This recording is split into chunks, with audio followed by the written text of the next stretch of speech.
안녕하세요, 가치아입니다. 7월 16일 수요일 국내 시장이 마감됐습니다. 자, 오늘은 보시는 것처럼 모처럼 시장 흐름이 그렇게 좋지 못했습니다.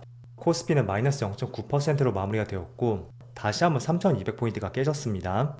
그래도 다행인 것은 오전에 저점 있죠? 그 저점을 이탈하지 않고 조금의 반등이 나왔다는 것이 그나마 조금은 다행이었던 것 같습니다. 그리고 코스닥은 생각보다 큰 변동은 없었고요. 종가는 전날과 비슷하게 마무리가 되었습니다. 그리고 시총 상위 종목들을 보면 오늘은 반도체 관련주 이 두 종목의 흐름이 조금은 나뉘었습니다. 그리고 방산, 조선, 전통적인 주도주의 흐름은 나쁘지 않았고요. 반대로 금융주의 흐름이 가장 좋지 못했던 것 같습니다. KB금융이 무려 5% 급락이 나왔었죠. 그리고 코스닥은 알테오젠이 3% 이상의 상승과 함께 다시 한번 신고가를 경신했습니다. 그래서 전반적으로 시장 흐름이 그렇게 좋지 않았다고 해도 종합주가지수는 보합으로 마무리되지 않았나, 저는 그렇게 판단을 하고 있고요. 그리고 이어서 코스피의 수급을 보겠습니다. 오늘은 기관과 외국인의 양매도가 있었고 특히 기관 쪽에서 6천억이 넘는 많은 순매도가 나왔습니다. 코스닥도 마찬가지로 기관과 외국인의 양매도가 나왔습니다. 그리고 삼성전자, 오늘은 이틀 연속으로 외국인의 많은 순매수가 들어왔고 오늘만 3,700억의 순매수가 들어왔습니다. 그리고 하이닉스도 마찬가지로 오늘 외국인의 순매수가 들어왔고 기관만 나홀로 순매도가 나왔었죠. 그리고 한 차례 급락이 나왔던 KB금융, 오늘 모처럼 기관과 외국인의 많은 순매도가 나왔고요. 특히 외국인이 지난 한 달 내에 있어 가장 많은 순매도가 나왔습니다. 그리고 네이버도 좋지 않은 시장에서 빨간불이 들어왔고 지금 수급을 보면, 하지만 오늘도 기관과 외국인의 순매도가 나왔었죠. 이 종목은 꾸준히 외국인의 순매도가 나오고 있는데 그 수급 패턴이 바뀌지 않는다면 지속적으로 기어가는 흐름이 이어질 것 같습니다. 그래서 외국인의 수급이 본격적으로 들어올 때 그때를 한번 잘 확인해 보세요. 그럼 이어서 주체별 매매 동향에 대해서 살펴보도록 하겠습니다. 7월 16일 외국인이 가장 많이 매수한 종목은 삼성전자, SK하이닉스, 하나에어로스페이스, 달바글로벌, 삼성전자 우선주 이렇게 순서대로 매수했고 반도체 관련주를 가장 많이 매수했었죠. 그리고 기관은 현대미포, 삼성 SDS, 삼성중공업, 대덕전자, LIG넥스원 이렇게 순서대로 매수했습니다. 흔히 조선과 방산 이 두 개 업종이 많이 포함이 되었습니다. 이어서 해외 증시를 보겠습니다. 어젯밤에는 제가 미국의 CPI 지수를 챙겨보자는 말씀드렸습니다. 우선 그 얘기는 조금 뒤에서 하겠고 결론적으로 그에 따른 미국 증시의 흐름을 봤을 때 그렇게 썩 좋았던 흐름은 아니었습니다. 나스닥이 물론 0.1%로 빨간불이 들어왔지만 시가는 거의 0.9% 가까이 빨간불로 출발했었고요. 그 상승폭에 비한다면 1%의 낙폭이라고 볼 수 있습니다. 또 S&P 500도 마찬가지로 어제는 0.4%의 파란불이 들어왔고 다우지수는 오랜만에 1%의 낙폭이 나왔습니다.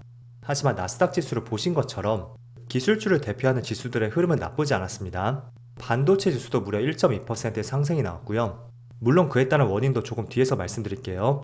그리고 아시아 증시, 일본은 0.5%의 빨간불이 들어오고 있고 대만도 1%의 빨간불이 들어오고 있습니다. 결국은 미국의 반도체 지수의 흐름이 좋았던 것처럼 대만 시장도 그 흐름을 따라간다고 할 수가 있겠죠. 반대로 상위 지수는 보합입니다. 자, 일단 어제 미국 증시의 흐름을 보신 것처럼 반도체 지수와 나스닥 흐름이 좋았습니다. 그 이유는 엔비디아 H20 칩이 있거든요. 그게 지난번에 딥시크 이슈가 있고 나서 미국에서 수출 제한을 했었던 품목이었습니다. 그런데 중국과의 히토로 협상을 위해서 수출이 중단이 되었던 H20 칩이 있죠. 그 칩에 대한 일부 수출을 허용하겠다는 발표가 나왔습니다.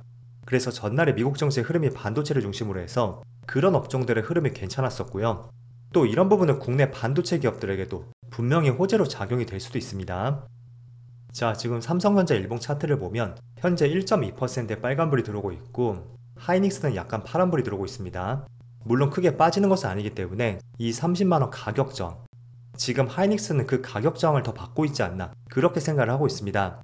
하지만 엔비디아의 수출 제한이 풀린다는 것은 결국은 국내 반도체 기업 두 종목이 있죠. 지금 보시는 하이닉스하고 또 삼성전자까지 분명히 호재로 볼 수 있는 재료는 맞습니다. 그렇지만 뭐 가격 저항이나 부담감도 조금 있었던 것 같고 또 사실상 H20 칩 같은 경우에는 고사양 칩은 아니란 말이에요. 때문에 저사양 칩이라고 볼 수 있고 그런 면에서 보다 삼전 쪽에서 조금 더 주가 상승에 대한 기대감을 가져가는 것 같습니다. 참 이게 아이러니한 것이 지금 하이닉스는 고사양 모델로 많이 납품이 되고 있단 말이죠. 그런데 삼전 쪽에서는 아직까지는 고사양 모델로 HBM이 납품되지 않고 있습니다. 그렇다 보니까 저사양 모델에 대해서 다시 수출이 재개가 되었다는 것이 오히려 오늘만큼은 조금 더 호재로 보고 있지 않나 그렇게 시장의 반응을 읽어볼 수가 있는 것 같습니다. 어쨌든 저도 삼전의 HBM 쪽에서 이제는 저사양을 넘어서 고사양 모델로 하반기에는 분명히 납품 소식이 나와야 된다고 판단을 하고 있습니다. 그래서 결국은 국내 반도체 기업들에게는 호재는 맞지만 이 칩 자체는 저사양 모델인 만큼 조금 더 삼전 쪽에서 효과를 보고 있다고 판단해 보시면 좋을 것 같습니다. 자, 그리고 오늘의 메인 이슈 두 번째. 어제 미국의 소비자 물가지수 발표가 났습니다. 그리고 오늘 밤에는 생산자 물가지수 발표도 있습니다. 그런데 기사 타이틀을 보시는 것처럼 CPI 상승률이 2.7%가 나왔고 예상치를 부합했다는 발표가 나왔습니다. 자, 그렇지만 지금 시장의 움직임을 봤을 때는 예상치를 부합했음에도 불구하고 시장의 분위기는 결코 좋지 않은 것 같습니다. 자, 지금 CPI 실제값을 보면 오늘 발표된 것은 지난달 거였죠.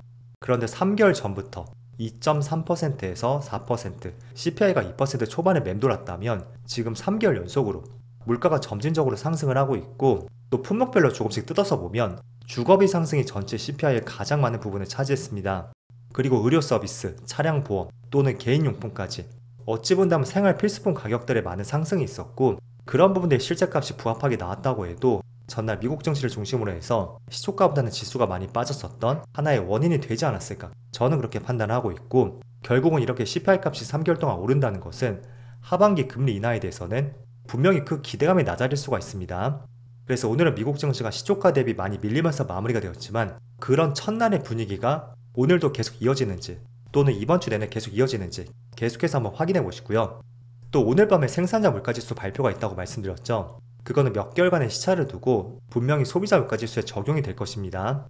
그래서 어찌 본다면 어제 발표가 되었던 CPI 지수, 그거는 과거 데이터였다면 오늘 발표되는 생산자 물가지수 있죠? 그거는 7월부터 9월까지 조금은 선행적으로 데이터를 참조할 때 도움이 될 수가 있으니까 약간의 관점을 달리해서 보자, 그런 말씀 드리겠습니다.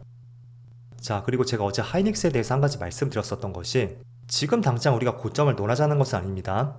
나중에 미국의 마이크론 테크놀로지라든지 또는 삼전 쪽에서 혹시나 HBM 쪽에서 어떤 가시적인 성과가 나온다면 그때는 우리가 상승에 대해서 어제 말씀드린 한미반도체처럼 상승에 제한된 움직임이 나올 수 있다는 말씀을 드리는 것입니다.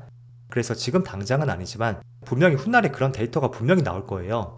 그래서 그걸 항상 염두를 해두시면서 지금의 HBM의 대장주 하이닉스를 바라보자는 관점을 말씀드리는 것입니다.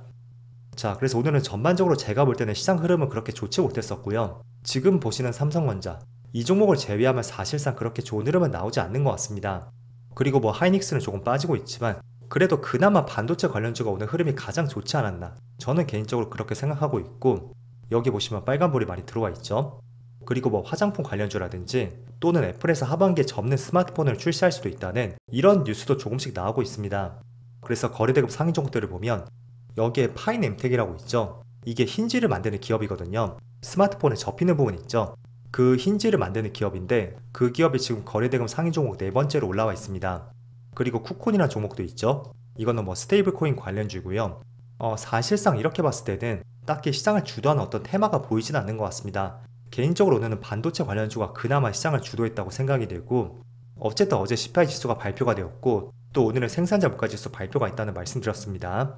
그래서 혹시나 불확실하게 나올 수 있는 그런 데이터 값 때문에 시장을 조금은 관망하는 흐름이 충분히 나올 수도 있고요. 또 우리는 그 데이터 값을 확인하고 들어가도 늦진 않습니다.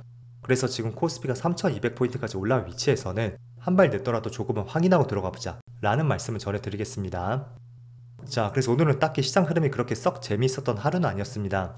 그래서 언제나 시장이 뜻하지 않게 조정이 나올 수가 있으니까 늘 이런 부분에 대비를 해두시고요. 또 지난달보다는 업종과 종목들을 꼭 압축해서 투자해볼 수 있는 7월 하반기가 되자고 말씀드리겠습니다.